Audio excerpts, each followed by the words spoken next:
Hello বন্ধুরা, তোমরা সবাই কেমন আছো? আমি ভালো আছি। গুড মর্নিং সবাইকে। দেখো, আমরা এপ্রিল মাসে নবরাত্রিতে কাটরা গেছিলাম বৈষ্ণোদেবী দর্শন, মা বৈষ্ণোদেবী দর্শন করতে। তখন কাটরাতে নেমে এই স্টেশনের নাজারাটা, এখানে একটা হোটেল আছে ট্রেনের মতো হোটেলটা আর কি। এই দেখো, এই যে আর তখন অটো করে আমরা আশিয়ানা হোটেলে গেলাম।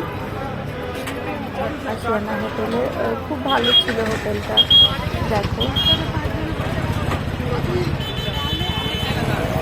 দেখো হোটেলের জন্য বসে আছি, হোটেল ঠিক করছে আশিয়ানা।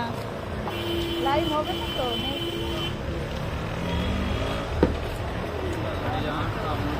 আমারও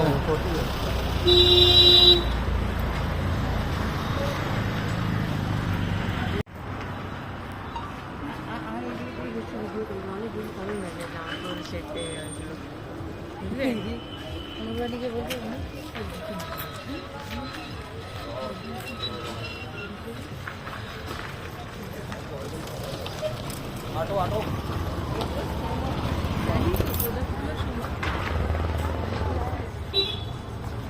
ওই যে আটকুমারি দেখা যায়।